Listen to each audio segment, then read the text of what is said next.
600 years. In a programme first shown in 1968, we examine the fall of the House of Hapsburg.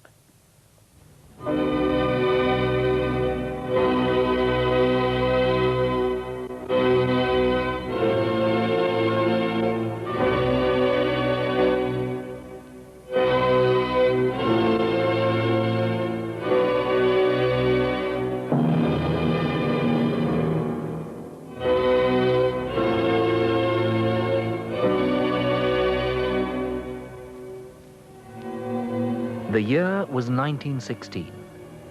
The place, Vienna.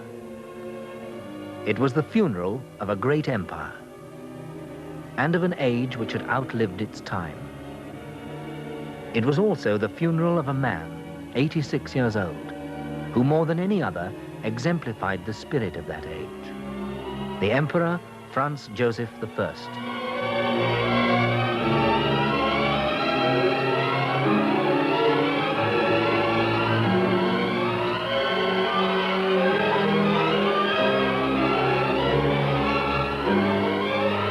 For the 68 years of his reign, Franz Joseph had held at bay the forces of nationalism which worked for the destruction of the old Europe.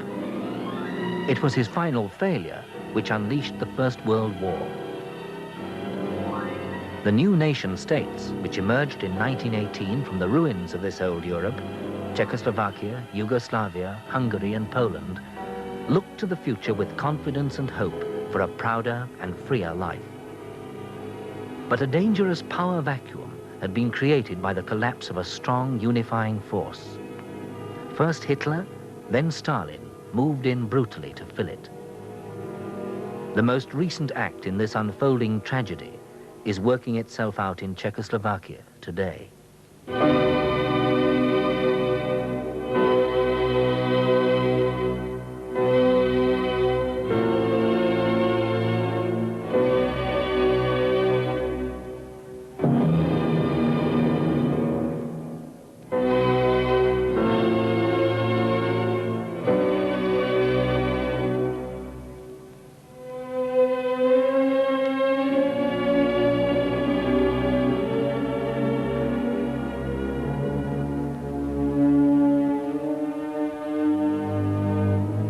The life of Franz Joseph was an unending series of public disasters and personal tragedies.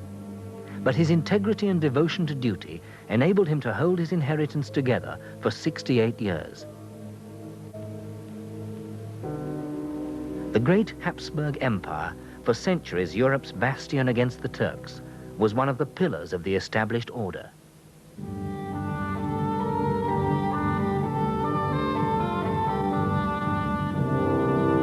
The Habsburg lands, acquired by treaties and by marriage over 600 years, were a difficult inheritance. They contained an astonishing and conflicting variety of races. Serbs from the rugged mountains behind the Adriatic, Czechs from the ancient kingdom of Bohemia,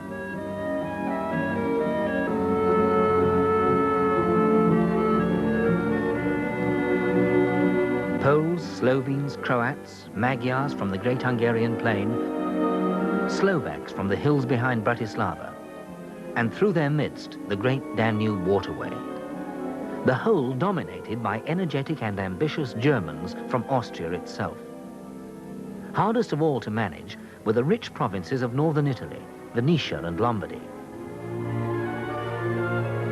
They were controlled by soldiers operating from the Quadrilateral, a series of fortified towns.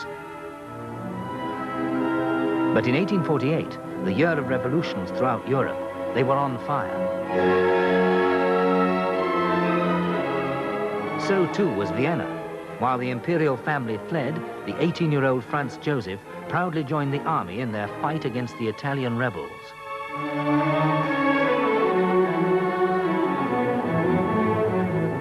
Prague was also in flames, and with memories of ancient independence under warrior kings, Czech nationalism was reborn. In Budapest, the Hungarians rose against their Austrian masters.